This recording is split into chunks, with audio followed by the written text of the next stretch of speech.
प्यारे बच्चों, मैथ की आज की क्लास में आप सभी का स्वागत है। आपकी कोई भी क्वेरी मैथमेटिक्स के बारे में है तो इस नंबर पर आप कॉल करके या व्हाट्सएप करके अपनी क्वेरी को दूर कर सकते हैं। आज हम 11th क्लास का NCERT का जो आपका चैप्टर नंबर 2 है उस चैप्टर को डिस्कस करेंगे। चैप्टर का नाम है संबंध एवं फलन। तो सबसे पहले टॉपिक जो आपकी बुक में है वो है भूमिका का, कि यहाँ पे जो संबंध और फलन है वो किस प्रकार से परिभाषित किया जाता है। तो देखिए, इससे पहले आपने समुच्चय को पढ़ा है कि आपके पास A और B दो हमने क्या ले लिए, एरिक्त समुच्चय ले लिए। तो सबसे पहली बात तो ये है कि हम दो एरिक्त समुच्चय लेंगे, वो खाली नहीं होने चाहिए। अगर समुच्चय खाली होंगे, सेट हमारा खाली होगा, तो उन पे नई चीज़ों को परिभाषित नहीं कर सकते हैं, इसलिए वर्ड दिया गया एरिक्त समुच्चय। इंग्लिश में कहेंगे नॉन एम्प्टी सेट्स। एम्प्टी मैंने खाली, तो ये आपका दो नॉन एम्प्टी सेट आपके पास है।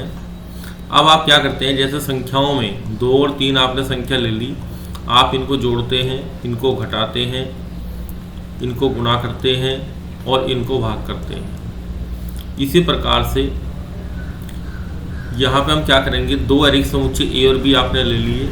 हमने आपको इससे पहले चैप्टर में A और B का यूनियन यानी कि उनको जोड़ना, A और B का इंटरसेक्शन, उनमें से कॉमन लेना, A में से B सेट को घटाना, फिर B में से A सेट को घटाना, ये 4 चीज़ें हमने आपको पढ़ाई थी। और एक 5वीं चीज़ आपको पढ़ाई थी A का कॉम्प्लीमेंट। अब यहाँ पे क्या करेंगे, हम दो समुच्चय का जो मोटिवेशन है इस टॉपिक का वो ये है कार्टेशियन प्रोडक्ट ऑफ सेट्स, यानी कि आपको दो सेट की गुणा करनी है। अब देखिए, दो सेट की गुणा को परिभाषित करने के लिए हमें एक डेफिनेशन की आवश्यकता पड़ेगी, जिसको हम क्या बोलते हैं, क्रमित युग्म। तो सबसे पहले हम क्रमित युग्म पढ़ते हैं। आपने जब 10th क्लास के अंदर 2D ज्योमेट्री पढ़ी होगी तो यहाँ पे एक पॉइंट आपने पढ़ा होगा 1 2 2 1, इस तरीके से दो नंबर को हम क्या लिखते हैं, क्रम में लिखते हैं। इसी प्रकार से तो इसकी डेफिनेशन क्या बनती है, यदि दो संख्याओं को क्रम से, यानी कि क्रम यहाँ पे इम्पोर्टेंट है, क्रम से छोटे ब्रैकेट में लिखा जाता है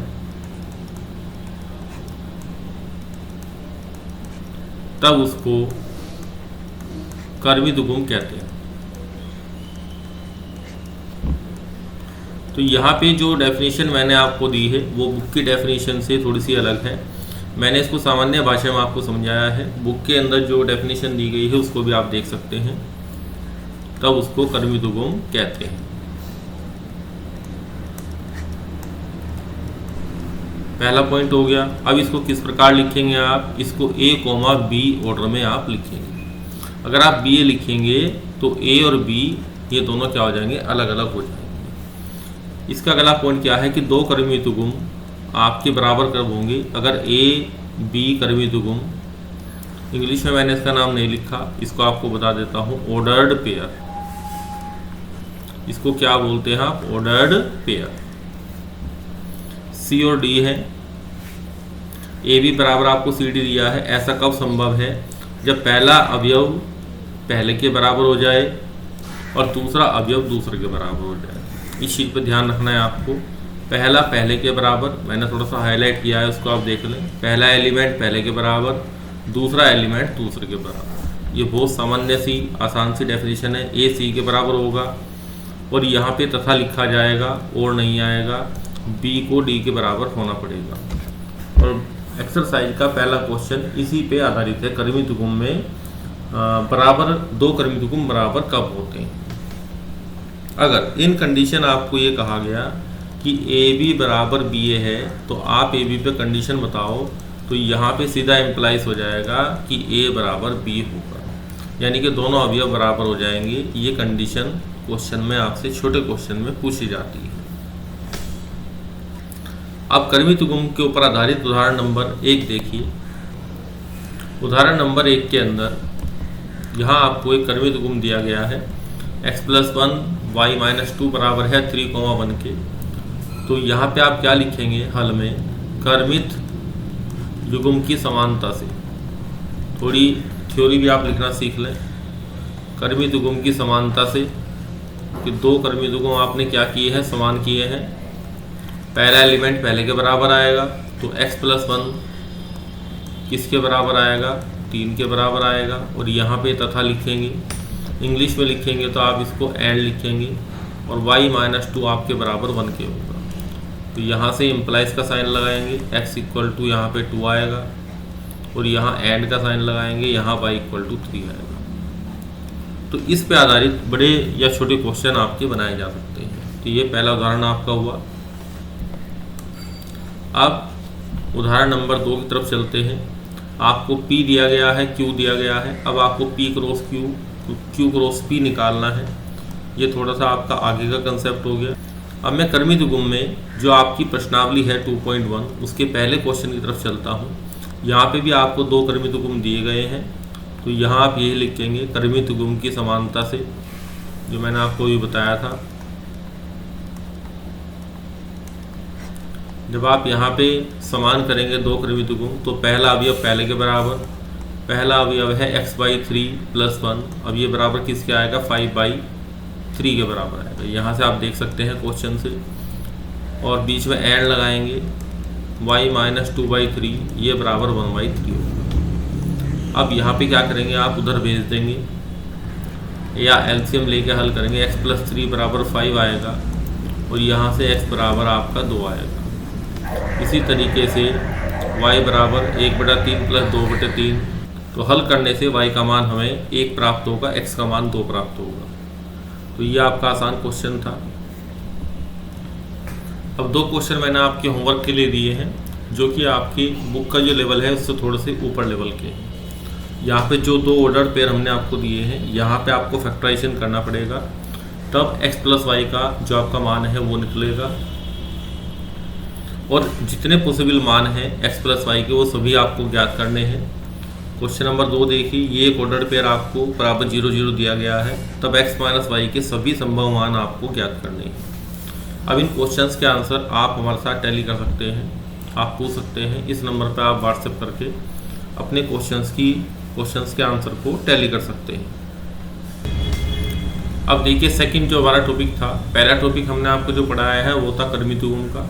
अब समुच्चय का कार्तीय गुणनफल हमें पढ़ना है। इसका जो अंग्रेजी में नाम है वो है Cartesian product of two sets. Cartesian नाम इस वजह से रखा है क्योंकि हम कार्टेशियन प्लेन में इसको प्रदर्शित कर सकते हैं, इसको रिप्रेजेंट कर सकते हैं, इसको शो कर सकते हैं। तो डेफिनेशन आपकी यहीं से शुरू होगी। कार्तीय गुणनफल, कार्तीय गुणन किसको कहते हैं, कार्टेशियन प्रोडक्ट। माना, अब देखिए डेफिनेशन को ध्यान से पढ़िए। माना a व b, तो हमारे पास a और b तो एरिक समुच्चय हैं, तब a व b का कार्तीय गुणनफल उन सभी क्रमित युग्म, ये चीज़ मेन है, मैंने इसको अंडरलाइन कर दिया है, उन सभी क्रमित युग्म का समुच्चय है जिनका पहला अवयव सेट A से तथा दूसरा अवयव सेट B से लिया गया। अब देखिए हम इसको किस प्रकार लिखेंगे, समझने की कोशिश कीजिए। जब आप A क्रॉस B लिखेंगे तो हमने कहा कि A क्रॉस B जो होता है, A और B का जो कार्तीय गुणनफल है वो क्रमित युग्म का समुच्चय है। तो सबसे पहले आप समुच्चय का यहाँ पे चिन्ह बनाएंगे, उसके बाद इसमें क्रमित युग्म बनाएंगे, क्योंकि हमारे जो मेंबर हैं, जो हमारे अवयव हैं, जो एलिमेंट हैं A क्रॉस B के, वो क्रमित युग्म है। ये एलिमेंट से थोड़ा सा बड़ा रूप है, जहाँ पे अब लिखेंगे, इसमें कोलन का यूज करेंगे। A आपका बिलोंग करेगा, ये आपका सेट थ्योरी से है, और B बिलोंग करेगा B से। अब आप जो इसकी शाब्दिक जो डेफिनेशन है उसको और ये जो मैथमेटिकल डेफिनेशन है, इन दोनों को कंपेयर करें। अब यहाँ से इसको परिभाषित करने की कोशिश करेंगे कि A क्रॉस B, जो A और B का कार्तीय गुणनफल है, वो उन क्रमित युग्म का, और यहाँ से हमने समुच्चय है जिनका पहला अवयव A से हो और दूसरा अवयव आपका B से हो। अब आपको डेफिनेशन जहाँ तक मैं समझता हूँ क्लियर हो गई होगी। एक एग्जाम्पल के माध्यम से इसको समझने की कोशिश करते हैं तो आपको बेहतर समझ में आएगा कि कि अगर ए जो आपका सेट है वो आपका 1 2 है और बी जो आपका सेट है वो आपका 5 6 है, तो यहाँ पे जब आप ए क्रॉस बी निकालेंगे तो मैंने कहा वे कर्मी तो काम को ले लें हैं जिसमें कि पहले मेंबर अब आप 1 उठा लें यहाँ से और 1 के साथ 5 लिख लें और 1 के साथ 6 लिख लें। फिर आप दूसरा मेंबर यहाँ से उठा लें ए से, कोमा लगाते रहें, क्योंकि जब सेट लिखते हैं बस आपको ध्यान ये रखना है कि यहाँ पे जो हमारा मेंबर है वो आपका कर्मी तुगुम है। फिर 2 के साथ 5 लिखेंगे और 2 के साथ 6 लिखेंगे। अब आपको ये बात समझ में आ गई होगी जितनी बात हमने आपको ऊपर समझाई है। अगर हमें बी क्रॉस ए निकालना होगा तो मैं यहाँ पे बी क्रॉस ए भी आपको फाइंड आउट करके दिखाता हूँ। अब बी का एलिमेंट पहले लिया जाएगा। अब 5 के साथ आप 1 लिखेंगे, फिर 5 के साथ आप 2 लिखेंगे, कोमा लगाएंगे, हर ऑर्डर्ड पेयर के बाद कोमा लगाएंगे। देखिए कर्मी तुगुम के अंदर ये जो कर्मी तुगुम है इसके बीच में जो कोमा लग रहा है ये एक अलग चीज़ है, और हमने यहाँ पे जो कोमा लगाया है, जो कोमा हमने यहाँ पे लगाया है ये एलिमेंट के बीच का कोमा है। जो समुच्चय जब हम बनाते हैं तो समुच्चय के अंदर क्या होता है, हम एलिमेंट के बीच में कोमा लगाते हैं। तो ये मान लीजिए कि जो हमने समुच्चय की थ्योरी को पढ़ा था उसका थोड़ी सी एडवांस फॉर्मेट है। यहाँ पे अवयव एक ऑर्डर्ड पेयर की फॉर्मेट में चलेंगे। ये पूरा एक अवयव माना जाएगा 5,1 पूरा कर्मी तुगुम। तो कर्मी तुगुम की डेफिनेशन आपको पता होनी चाहिए। 2 अवयव हैं उनको क्रम में छोटे ब्रैकेट के अंदर रखा जाता है, तब उसको हम कर्मी तुगुम कहते हैं। उसके बाद बी का जो एलिमेंट है वो 6 है, फिर 6 को आप 1 के साथ लिखेंगे और 6 को आप 2 के साथ लिखेंगे और कर्ली ब्रैकेट को आप क्या करेंगे, बंद कर देंगे। इस तरीके से आपको ये पता लग गया कि हम ए क्रॉस बी भी निकाल सकते हैं और बी क्रॉस ए भी फाइंड आउट कर सकते हैं। मैंने यहाँ ए क्रॉस बी निकाला और बी क्रॉस ए निकाला। अब यहाँ से एक कॉमन डेफिनेशन सामने आ रही है कि जनरली ए क्रॉस बी, देखिए दोनों अलग अलग हैं। ये 1 5 जो कर्मी तुगुम है और ये 5 1 है, ये दोनों अलग अलग हैं। ये मैंने आपको भी समझाया था। तो सामान्य रूप से ए क्रॉस बी क्रॉस ए के बराबर नहीं होता है। अगर होगा ए क्रॉस बी क्रॉस ए के बराबर तो फिर वो ए बराबर बी के होगा। तो ये जो प्रॉपर्टी है इसको आप नोट डाउन कर लें। ये आपसे पेपर में पूछी जा सकती है कि ये ट्रू या फॉल्स है। 1 नंबर में क्वेश्चन आपसे टीचर पूछ सकता है कि ये जनरली ट्रू होता है कि नहीं होता है। अब हम क्या करते हैं, उदाहरण नंबर 2 की तरफ चलते हैं, क्योंकि कार्तीय जो गुणनफल है या कार्तीय गुणन है उसकी डेफिनेशन हमने सीख ली है। पी जो सेट आपके पास है वो ए बी सी है, क्यू जो सेट आपके पास है वो आर है, उसमें जो एलिमेंट आपके पास आर है। जितने भी उदाहरण आपकी बुक में हैं वो आप बिना देखे हल करें, क्योंकि बुक में सॉल्यूशन लिखा रहता है तो आपका सामान्य जो सोच है आपके दिमाग की वो काम नहीं करती है। अब यहाँ पे आपको ऑर्डर्ड पेयर बनाने हैं। एलिमेंट आपको यहाँ से उठाना, ए के साथ आर लिखेंगे, फिर बी के साथ आर लिखेंगे ऑर्डर्ड पेयर में कर्मी तुगुम में, सी के बाद आर लिखेंगे, कर्ली ब्रैकेट बंद करेंगे, बीच में कोमा लगाएंगे। तो यहाँ मैंने आपको फिर बताया है कि ये जो कोमा है ये हमारे पास अवयव हैं। ये पूरा एक अवयव माना जाएगा, एक एलिमेंट माना जाएगा। अगर मैं आपसे पूछता हूँ कि ए कोमा आर इसका सबसेट है पी क्रॉस की क्यू का, या फिर ए कोमा आर इसको बिलोंग करता है, तो यहाँ बच्चे कंफ्यूज हो जाते हैं कि ये सही है जबकि ये गलत है। ये सही है क्योंकि यहाँ ये एक अवयव है। ये जो कर्मी तुगुम हमारे पास है ये हमारा अवयव है, किसका, पी क्रॉस क्यू का, क्योंकि पी क्रॉस क्यू बना ही उस तरीके से है जिसमें कर्मी तुगुम का समुच्चय बनाते हैं। अब इसका उल्टा भी उसने पूछा है, क्यू क्रॉस पी आपसे पूछा है, तो पहले क्यू को लिख लेते हैं और फिर हम पी को लिख लेते हैं। अब आपको क्या करना है, ऑर्डर्ड पेयर बनाने हैं। आर के साथ ए लेना है, आर के साथ बी लेना है, आर के साथ सी लेना है। पहले आप कर्मी तुगुम लिख लें और फिर उनके बीच में कोमा लगा दें। तो ये आपका जो उदाहरण है, उदाहरण नंबर 2 हमने आपको हल कराया। अब आपको कार्तीय गुणनफल, अच्छा इसमें देखिए क्वेश्चन में क्या पूछा गया है, मैंने भी पूरा रीड नहीं किया, कि ये आपको पी क्रॉस क्यू और क्यू क्रॉस पी ये ज्ञात करना है। और ये पूछा है कि क्या दोनों कार्तीय गुणनफल समान है। देखिए 2 समुच्चय तभी बराबर होते हैं, ये भी एक समुच्चय है पी क्रॉस क्यू और क्यू क्रॉस बी भी एक समुच्चय है, ये दोनों तभी बराबर होंगे जब इनके अवयव बराबर होंगे। अब इनके अवयव क्या है, कर्मी द्विगुण है। अब देखिए कर्मी द्विगुण में ये कर्मी द्विगुण इस कर्मी द्विगुण के बराबर नहीं है क्योंकि इनका क्रम में परिवर्तन है। इसमें ए पहले है, यहाँ पे ए पहले है, इसमें आर पहले है, तो ये समान नहीं है, ये मैंने आपको बताया था। तो हम यहाँ पे क्या लिखेंगे कि पी क्रॉस क्यू बराबर नहीं होगा क्यू क्रॉस पी के। तो ये क्वेश्चन अगर आपका 2 नंबर में आता है तो 1 नंबर का काम आपका है यहाँ तक फाइंड आउट करना और 1 नंबर का काम है आपका इनको समान या असमान बताना, और उसका कारण भी आप दे देंगे इसमें, क्योंकि ये कारण भी आप लिख दें। अगर एक भी अवयव आपको ऐसा मिल गया कि जो बराबर नहीं है तो हम कहेंगे क्योंकि ये कर्मी द्विगुण इस कर्मी द्विगुण के बराबर नहीं है, क्योंकि हमें ए बी सी और आर के ऊपर कोई कंडीशन डिफाइन करके नहीं दी गई। अब यहाँ पे आपकी बुक के अंदर टिप्पणी दी होगी, उस टिप्पणी के कुछ पॉइंट में यहाँ पे आपको लिख रहा हूँ कि अगर सेट ए में जो नंबर ऑफ एलिमेंट हैं वो p है और छोटा p बनाते हैं, और b जो सेट है उसमें नंबर ऑफ एलिमेंट आपके पास q है, तब आपसे ये पूछेगा कि a क्रॉस b में नंबर ऑफ एलिमेंट कितने होंगे, तो वो रिजल्ट आपके सामने आएगा n of a into n of b।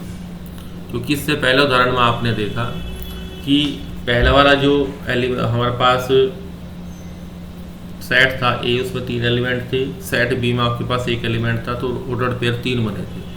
अगर पहले में 3 होते, दूसरे में 2 होते तो 6 बनते, क्योंकि पहले के साथ सारे लिखने हैं, दूसरे के साथ सभी एलिमेंट लिखने हैं। तो कर्मी द्विगुण की संख्या जो हमारे पास आएगी वो हमारे पास n of a into n of b आएगी। ये फॉर्मूला आपकी बुक में लिखा हुआ है, इसको आप देख सकते हैं। इसके बाद दूसरी चीज़ आपके पास क्या लिखी होगी कि कोई सेट ए आपके पास है तो आपको जो कार्तिक गुणनफल है वो 3 बार ऑपरेट करना है। तो यहाँ पे आपकी डेफिनेशन कैसे आएगी कि यहाँ पे आप क्या करेंगे, ऑर्डर ट्रिपलेट बनाएंगे, इसको बोलते हैं ऑर्डर्ड ट्रिपलेट। तो यहाँ पे जो आपके एलिमेंट हैं ए बी सी वो बिलोंग करेंगे किसको, ए को बिलोंग करेंगे। यहाँ पे जनरलाइज भी कर सकता हूँ मैं, ए क्रॉस बी क्रॉस सी भी लिख सकता हूँ, ऐसे भी डिफाइन हो सकता है। दोनों सेट आपके समान भी हो सकते हैं, असमान भी हो सकते हैं। ए को बिलोंग करेगा, बी को बिलोंग करेगा और सी सेट आपका सी को बिलोंग करेगा। कर्ली ब्रैकेट को बंद करेंगे। अब आपकी बुक में जो सवाल दिया गया है उसको आप ध्यान से देखिए। उदाहरण नंबर 4 देखिए कि P का जो मान है, P जो सेट आपको दिया है 1 2 दिया है, P क्रॉस P आपको निकालना है। सॉल्यूशन हम किस तरीके से करेंगे, सबसे पहले हम 2 का कार्तिक गुणनफल निकालते हैं। तो यहाँ पे आप क्या लिखेंगे 1 2 1,2 और क्रॉस प्रोडक्ट निकालेंगे 1,2। सबसे पहले 2 का जो हमने फॉर्मूला सीखा है उसको ऑपरेट करेंगे। अब 1 के साथ 1 लिखेंगे, फिर 1 के साथ 2 लिखेंगे, फिर 2 के साथ 1 लिखेंगे, फिर 2 के साथ 2 लिखेंगे। ये तरीका आपको पता लग गया। यहाँ से एक एलिमेंट आपको पकड़ना है, इसके एलिमेंट के साथ लिखना है, फिर दूसरा एलिमेंट आपको लेना है। तो इसलिए इसमें यहाँ 1 1 है पहले और यहाँ इसमें 2 2 है। तो ये बात आपको क्लियर हो गई। ए और बी का कार्तिक गुणनफल बनाना आपको आ गया। अब आपको क्या करना है, P क्रॉस P निकालना है। तो इसमें आप क्या करें कि जो पहला P क्रॉस P है, पहला इसको P को तो आप लिख लें 1,2 और क्रॉस में P क्रॉस P ये पूरा आ जाएगा आपका। इसको मैं यहाँ लिख देता हूँ आपकी सहूलियत के लिए, आगे से हम इसको नहीं लिखेंगे, एक बार आपको लिख के दिखा रहे हैं जिससे आपको ये चीज़ समझ में आ जाए। कोमा सब जगह लगाना है, इसका ध्यान रखेंगे। अब इस 1 को हमें लिखना है किसके साथ, अब ध्यान दीजिए कि मुझे इस 1 को लिखना है इस एलिमेंट के साथ। ये एक अवयव है, ये सभी अवयव हैं। तो यहाँ पे क्या करेंगे आप, इस 1 को सभी के साथ लिखेंगे, इस 1 को सभी के साथ लिखेंगे पहला एलिमेंट मान के 1,1,1। ये जो मैंने 1 लिखा है ये पहले वाला है, फिर 1,1,2 ये पहले वाला है, फिर 1,2,1 ये पहले वाला है, 1,2,2 ये पहला वाला है जो मैंने P से लिया है। ये जो मैंने एलिमेंट लिया है इसको मैंने यहाँ रख दिया, बीच में मैं कॉमा लगाऊंगा। अब मैं यहाँ से सेकंड वाला एलिमेंट पकड़ूंगा 2 और सम में रखता चला जाऊंगा। बस ऊपर आप ये चीज़ समझ लीजिए। इस प्रकार से हुआ कि यहाँ इस 1 के साथ हमने सब लिखे थे और 1 की जगह मुझे 2 लिखना है। तो ये तरीका आपका आसान हो गया। अब 2 के साथ लिख दीजिए आप 2 1 2, फिर 2 2 1, फिर 2 2 2, कर्ली ब्रैकेट बंद, बीच में आप कॉमा लगाएंगे क्योंकि ये सभी अवयव हैं। तो अब ये चीज़ आपको क्लियर हो गई होगी कि यहाँ पे ट्रिपलेट आएगा, ऑर्डर्ड ट्रिपलेट आएगा। और यहाँ चूंकि P समान सेट है तो ये सभी अवयव जो आपके आ रहे हैं 1 2 ये सभी आपके कहाँ से आ रहे हैं, P सेट से आ रहे हैं जो क्वेश्चन में आपको दिया गया है। तो इस तरीके से आप 3 समुच्चय का कार्तीय गुणनफल कर सकते हैं। अब उदाहरण नंबर 3 आपके सामने है। इसको आप कर सकते हैं। A समुच्चय दिया है, B दिया है, C दिया है। अब कार्तीय गुणनफल निकालना है इसमें। तो कार्तीय गुणनफल निकालने से पहले पहला और तीसरा पार्ट आप सबसे पहले करेंगे। पहले B इंटरसेक्शन C निकाल लेंगे, यहाँ पे यूनियन निकाल लेंगे और फिर कार्तीय गुणनफल हमने आपको समझा दिया। यहाँ पे क्या होगा, A क्रॉस B पहले आएगा, पहले A क्रॉस B निकालेंगे आप, फिर A क्रॉस C निकालेंगे, फिर जो आपका इंटरसेक्शन आएगा, फिर जो कॉमन आएगा आपका वो करीबित युग्म का ही समुच्चय आएगा। ठीक इसी प्रकार से यहाँ पे यूनियन करना है। तो इसको आप बुक की हेल्प से कर सकते हैं इस उदाहरण को, ये आसान है। अब उदाहरण नंबर 5 देखिए, ये आपका इम्पोर्टेंट है। R समस्त वास्तविक संख्याओं का समुच्चय है। तो कार्तीय गुणनफल R क्रॉस R और R cross R cross R क्या निरूपित करते हैं। तो देखिए यहाँ पे ये रिजल्ट जो आपका है ये इम्पोर्टेंट है। आगे जो भी आप स्टडी करेंगे उसमें काम आएगा कि जो R क्रॉस R आप निकालेंगे वो उन क्रमित युग्म का समुच्चय है जिसमें कि A बिलोंग करता है R को और B भी बिलोंग करेगा R को।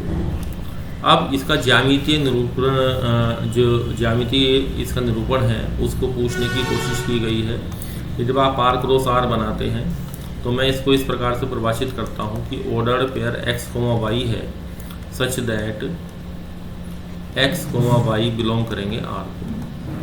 तो ये क्या करेगा 2D ज्योमेट्री में, या जो आपका कार्टेशियन प्लेन है, कार्टेशियन प्लेन यानी कि कार्तीय तल में, ये जो 10वीं क्लास में आप तल पढ़ते हैं XY प्लेन, जो XY तल होता है उसका नाम होता है कार्तीय तल। कार्तीय तल में सभी जितने भी बिंदु हैं, ये जो कार्तीय तल आपको दिखाई दे रहा है इसके अंदर आपको जितने भी सारे पॉइंट ये हैं, जितने पॉइंट सारे आपको दिख रहे हैं तल में सभी बिंदुओं का समुच्चय है। जितने भी बिंदु हैं, अनंत बिंदु हैं, तो ये कार्तीय तल में सभी बिंदुओं का समुच्चय है। ये चीज़ आपसे पूछने की कोशिश की गई है। इसी तरीके से जो आपका R क्रॉस R है, इसके अंदर आपके पास X, Y, Z जैसे बिंदु होंगे और 3D ज्योमेट्री का एक चैप्टर आप पढ़ेंगे भी इस बुक के अंदर। X, Y, Z belongs to क्या है, R है। तो यहाँ पे अभी आपको थोड़ा सा अलग लग रहा होगा कि 3D ज्योमेट्री को हम यहाँ किस प्रकार बनाएंगे। तो यहाँ पे जो बिंदु हवा में होगा, जैसा आप कमरे में बैठे हैं तो जो आपका पंखा लग रहा है, पंखे का जो बिंदु है उसको हम X axis, Y axis, Z axis की सहायता से इसके कोऑर्डिनेट 1 2 3 इस प्रकार से परिभाषित कर सकते हैं। तो इसको लिखेंगे कि यह है 3D ज्योमेट्री में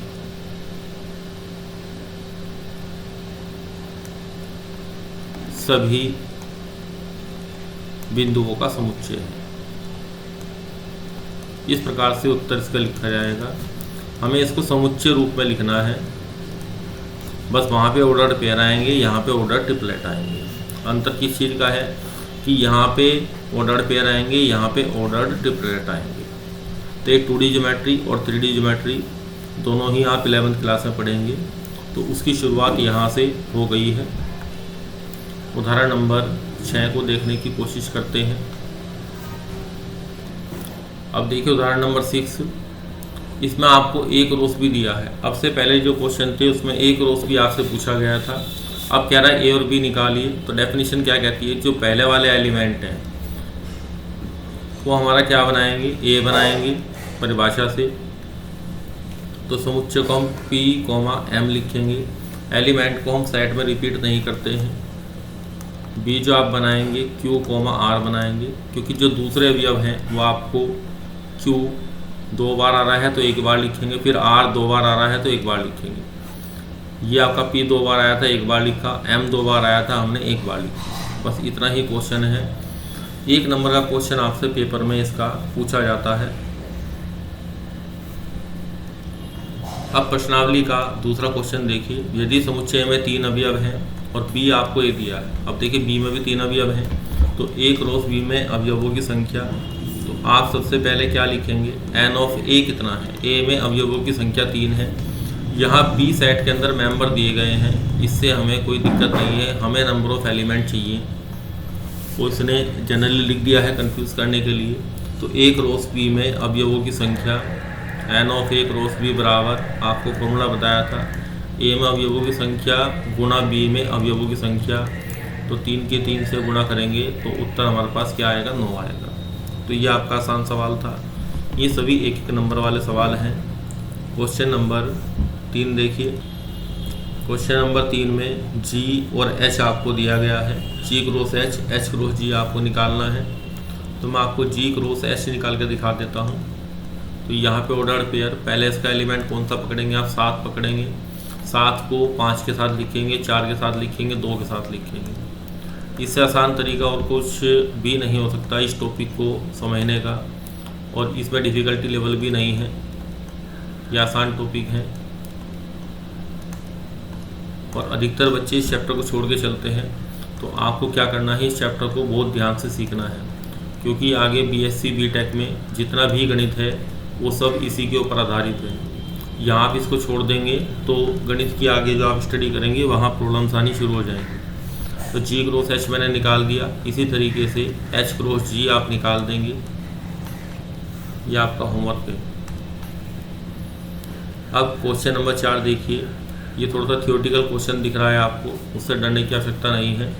इसमें पूछा है कि बतलाइए कि निम्नलिखित कथनों में से प्रत्येक कथन सत्य है या असत्य है। ट्रू फॉल्स वाला क्वेश्चन है। यदि कथन असत्य है तो दिए गए कथन को सही बनाकर लिखिए। अब देखिए, अगर आपको डेफिनेशन की नॉलेज है पूरी अच्छे तरीके से, तभी आप चीज़ों को सही गलत बता पाएंगे। और उस कथन को जो गलत है उसको आपको सही भी करके दिखाना है। यानी कि प्रॉपर नॉलेज आपको होनी चाहिए क्वेश्चन को करने की। इसका पहला खंड देखते हैं। यदि P बराबर Mn है, Q बराबर Nm है, तो ये कह रहा है कि P क्रॉस Q में Mn और Nm ही आएंगे। तो देखिए, अगर हम P क्रॉस Q को बनाने की कोशिश करते हैं तो हम क्या करेंगे, इसका एलिमेंट M पकड़ेंगे, M के साथ N लिखेंगे, M के साथ M लिखेंगे, फिर N के साथ N लिखेंगे, फिर N के साथ M लिखेंगे। तो हमारा जो कर्मित गुण बनेगा वो इस प्रकार से बनेगा। P क्रॉस Q, इसने जो मेंबर दिए हैं वे एलिमेंट देख लेते हैं। Mn इसने दिया है, Mn हमारे पास है। फिर इसने यहाँ पे Nm दिया है, फिर Nm हमारे पास है। लेकिन 2 मेंबर ये वाले इसने नहीं लिखे हैं, इसलिए ये जो कथन है, जो कथन फर्स्ट है, ये आपका असत्य है। ये कथन आपका असत्य है। सत्य हमने इसको बना के दिखा दिया है कि P क्रॉस Q इस प्रकार से आएगा।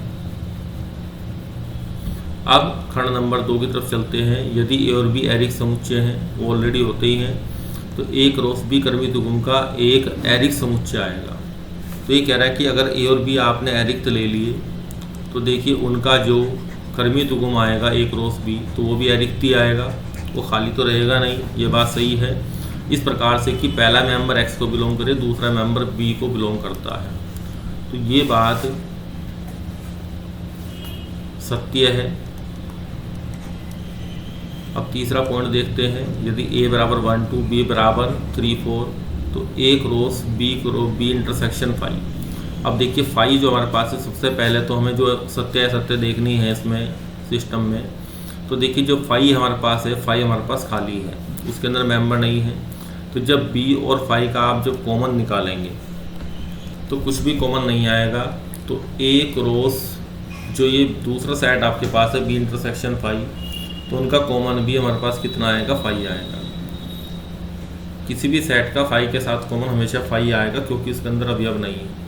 और हमने जब कार्तीय गुणनफल की परिभाषा करी थी, समझी थी, तो उसमें आपको बताया था कि आपके जो समुच्चय होते हैं, जो सेकंड पॉइंट इसका था क्वेश्चन का, आपने पढ़ा भी होगा कि ए और बी अगर एरिक समुच्चय हैं तो समुच्चय हमारे पास कैसे होने चाहिए, एरिक होने चाहिए। अगर हम किसी खाली समुच्चय से कार्टेशियन प्रोडक्ट बनाएंगे तो हम ऑर्डर्ड पेयर में वो नंबर सेकंड वाला नहीं लिख पाएंगे। तो इसलिए ये क्या आएगा, ये आपका फाई सेट ही आएगा, नल सेट आएगा, वोइड सेट भी बोलते हैं इसको। तो ये आपका सत्य हो गया। तो एक कथन आपका असत्य था, दो कथन आपके सत्य हैं। तो ये डेफिनेशन बेस से अच्छा क्वेश्चन था। अब क्वेश्चन नंबर 5 की स्टडी करते हैं। ए आपको -1 और 1 दिया गया है, तो आपको एक रो से ए निकालना है। तो ऐसा प्रश्न मैंने आपको उदाहरण में करा दिया है। तो ये क्वेश्चन आप होमवर्क में करेंगे और आंसर की से इसके आंसर को टैली करेंगे। ये क्वेश्चन बेसिकली आपका आसान है। नेक्स्ट क्वेश्चन की तरफ मूव करते हैं। ये क्वेश्चन देखिए, क्वेश्चन नंबर 6। अब आप देख रहे होंगे कि जैसे उदाहरण हमने आपको समझाया था, ठीक उसी प्रकार के क्वेश्चन आपको यहाँ पे शो हो रहे हैं। एक रोज भी आपको दिया गया है, ए और बी सेट निकालना है। तो जो पहले अवयव हैं तो आपका ए बनाएंगे। ये क्वेश्चन मैं आपको करा चुका हूँ। तो यहाँ पे ए कॉमा बी आएगा और जो बी आपका सेट है वो आपका एक्स कॉमा वाई आएगा, क्योंकि यहाँ पे आपको एक्स और वाई रिपीटिशन मिल रहे हैं, लेकिन सेट में हम एक अवयव को एक ही बार रखते हैं। नेक्स्ट क्वेश्चन देखिए 7। मान लीजिए कि ए आपके पास है, बी है, सी है, डी है। अब आपको सत्यापित करना है। थोड़ा सा बड़ा क्वेश्चन है लेकिन तरीका मैं आपको बता देता हूँ। ए सेट को झुका तो रखना है, बी और सी का इंटरसेक्शन लेना है। इंटरसेक्शन में कॉमन पॉइंट आते हैं। बी और सी का जब इंटरसेक्शन आप करेंगे, यहाँ पे देखिए ध्यान से, बी और सी का इंटरसेक्शन। अब देखिए बी में 1 2 3 4 एलिमेंट हैं और सी में आपके 5 और 6 हैं। तो बी और सी का जो इंटरसेक्शन आएगा वो आपका 5 आएगा। अब आप एक रोज बी निकालेंगे और एक रोज सी निकालेंगे। तो ये तीनों पार्ट आपको ये अलग अलग निकाल के दिखाना है। यहाँ से तो ये 5 आएगा, तो लेफ्ट हैंड साइड को तो आप आराम से निकाल लेंगे। फिर एक रोज बी को आपको निकाल के दिखाना पड़ेगा, एक रोज सी को आपको निकाल के दिखाना पड़ेगा। फिर आप दिखाएंगे उनका इंटरसेक्शन क्या आएगा, 5 आएगा। तब दोनों set left hand side equal to right hand side बन जाएगा। उसके बाद पूछा है सेकंड वाले पार्ट में a cross c b cross d का एक उप समुच्चय है। तो सबसे पहले ए क्रॉस बी, इसमें आप ऑर्डर्ड पेयर निकालेंगे, ऐसे इस तरीके से लिखेंगे। फिर बी क्रॉस डी निकालेंगे, दूसरा आपका ऑर्डर्ड पेयर का सेट आएगा ऐसे। अब इन दोनों से जब आप कॉमन लेंगे तो जब इसमें से आपको पूछा है कि इसका उपसमुच्चय है या नहीं, तो आप यहाँ देख लेंगे, यहाँ जो अवयव आपके पास आ रहे हैं वो अवयव यहाँ पे हैं या नहीं है। ये सारे अवयव, एक समुच्चय दूसरे का उपसमुच्चय तब कहलाता है जब इसके सारे मेंबर, ये सारे मेंबर इसके यहाँ पे हों। ये सबसेट होता है बी का। इफ़ x बिलोंग्स टू ए, कोई भी एलिमेंट आ जाए, चाहे ऑर्डर्ड पेयर की फॉर्मेट में आए चाहे सिंपल आए, वो इम्प्लाइज करे कि x कहाँ जा रहा है, b के अंदर जा रहा है। ये सभी x के लिए होना चाहिए। For all x belongs to a के लिए ये चीज़ ट्रू होनी चाहिए। तो इस चीज़ को आप देखेंगे जब आप कार्तीय गुणनफल बनाएंगे तो आपको ये चीज़ रिप्रेजेंट होनी शुरू हो जाएगी। क्वेश्चन नंबर 8 देखिए। अब यहाँ पे a और b दो सेट आपको दिए गए हैं। इसने कहा एक क्रॉस b लिखिए। इसको लिखा जा सकता है ए क्रॉस बी के कितने उपसमुच्चय होंगे, उनकी सूची भी बनाइए। इस सवाल को कर लेते हैं। ये कह रहा है कि ए क्रॉस बी बनाइए। तो आप ऑर्डर्ड पेयर में 1 3 1 4 2 3 और 2 4 लिखेंगे। ये हमारा ए क्रॉस बी आ गया। अब पूछा है ए क्रॉस बी के कितने उपसमुच्चय होंगे। अब आप ध्यान से देखिए इसमें कि जो आपका ए और बी है जो एक रोस बी आपने निकाला है इसमें नंबर ऑफ एलिमेंट कितने हैं। सबसे पहले आप ये देखिए कि एक रोस बी में number of element n of A into n of B होगा, तो ये आपका 2 गुना 2 बराबर 4। अब इसमें कह रहा है एक रोस बी के उपसमुच्चय कितने होंगे, ए और बी के उपसमुच्चय की संख्या। वो आपको बताया था कि जितने हमारे पास एलिमेंट होते हैं किसी समुच्चय के अंदर, उसके उपसमुच्चय की संख्या 2 की पावर n होती है। यहाँ पे 2 की पावर 4 लिखी जाएगी, क्योंकि इस सेट के अंदर ये जो सेट हमारा है क्रॉस पी, इसमें नंबर ऑफ एलिमेंट 4 हैं, तो इसलिए हमने 2 की पावर में उसको लिख दिया है। अब ये आपके 16 आएंगे। अब यहाँ कह रहा है कि उनकी सूची बनाकर दिखाइए। उनकी सूची बनाइए, तो यहाँ पे आप इनकी सूची देख सकते हैं किस प्रकार से बनेगी। अब आपको मेंबर किस तरीके से लेने पड़ेंगे, एक एक मेंबर को लेके कुछ एलिमेंट मैं आपको लिख के दिखा देता हूँ, बाकी आप कंप्लीट कर सकते हैं। जब आप उपसमुच्चय बनाएंगे एक रोस बी के उपसमुच्चय, एक रोस बी के उपसमुच्चय की सूची अब आपको बनानी है। तो यहाँ पे उपसमुच्चय में सबसे पहले फाई आएगा और ये पूरा सेट आएगा।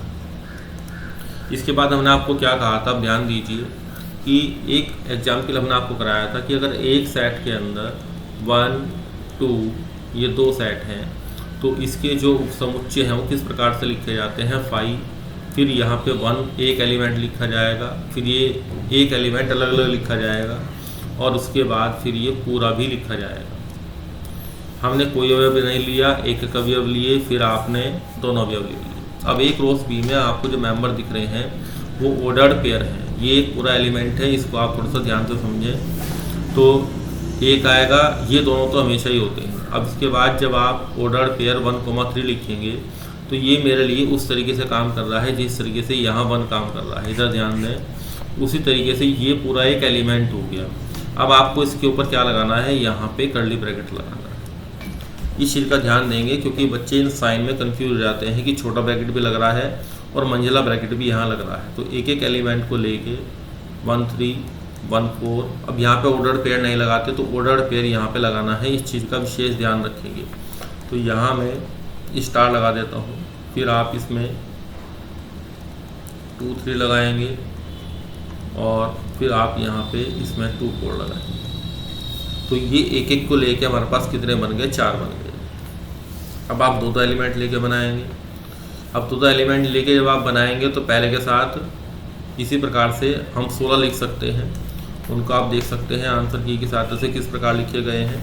मैंने आपको स्टार्टिंग करा दी है। यहाँ पे ये जो सेट मैंने बनाया है ये आपका एक एक अवयव को लेके है। अब इसके बाद जब आप लिखेंगे, एक 2 वाला आपको बना के दिखा देता हूँ मैं।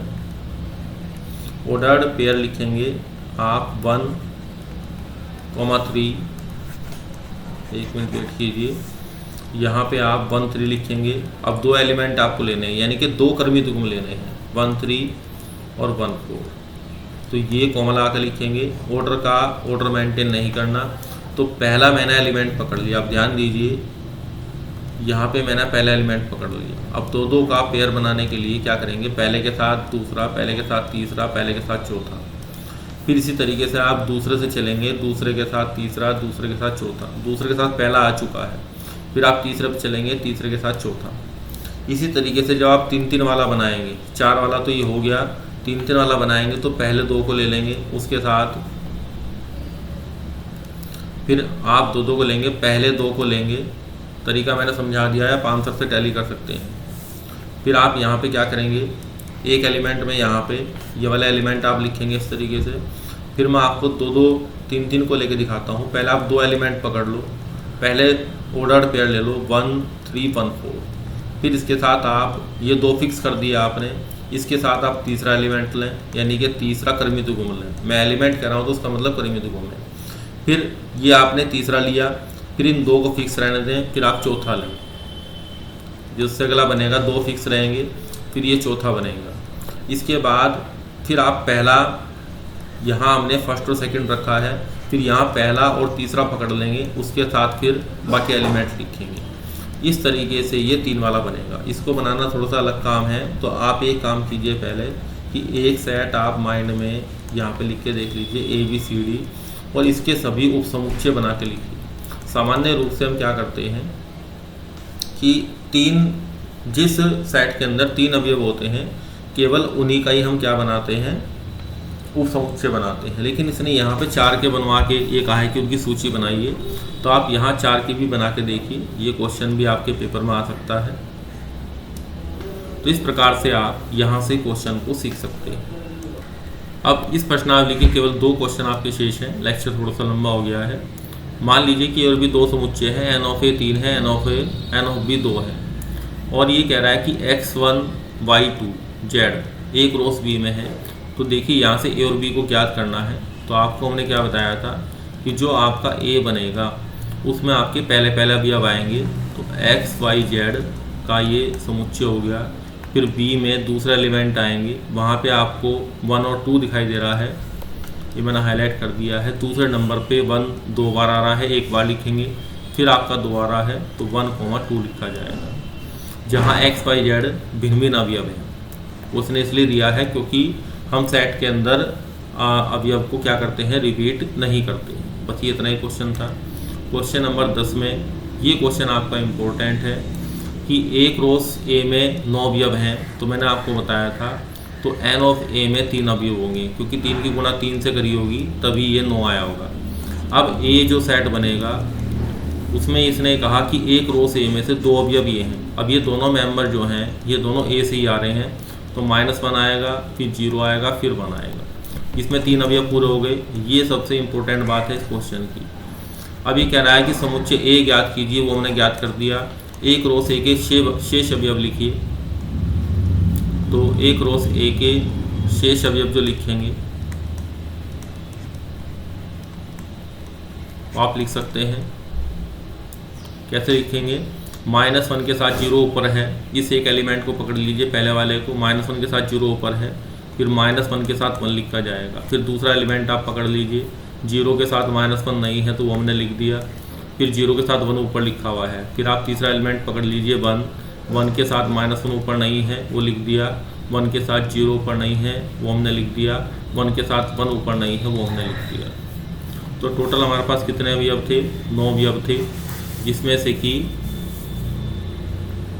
अच्छा इसमें सेल्फ के साथ मैंने नहीं लिया, -1 के साथ -1 भी आएगा, 0 के साथ 0 भी आएगा, और 1 के साथ 1 मैंने ले लिया। अब आपके पास 2 और 3 5 और 2 7 और 2 एलिमेंट आपके पास ऊपर लिए गए हैं। कुल मिला के 9 अवयव हमारे पूरे हो गए।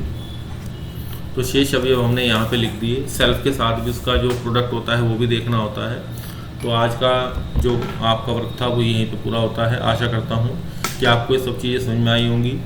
आपको जो चीज़ इसमें समझ में नहीं आती है उसको आप थोड़ा सा रिपीट करके देख लें, उसको बैक करके दोबारा करके देख लें। फिर भी आपकी कोई समस्या रहती है, कोई आपकी क्वेरी है, जो आपके एग्ज़ाम होते हैं 12th क्लास के बाद CUET का एग्ज़ाम होता है, जिसके थ्रू आप BSc सेंट्रल यूनिवर्सिटी से कर सकते हैं। NDA का एग्ज़ाम होता है जो आर्मी में जाने के लिए होता है, नेशनल डिफेंस एकेडमी, और JEE मेंस का जो आप एग्ज़ाम देते हैं BTech करने के लिए, तो इनकी अगर आप प्रिपरेशन करना चाहते हैं तो इस नंबर पे कांटेक्ट या व्हाट्सएप कर सकते हैं। आपको गाइडेंस प्रोवाइड की जाती है इसके रिगार्डिंग। तो आज का लेक्चर यहीं पे समाप्त करते हैं। Thank you very much. एक डिस्क्रिप्शन बॉक्स में आपको लिंक भी दिया गया है, वहाँ से आप व्हाट्सएप ग्रुप को भी ज्वाइन कर सकते हैं।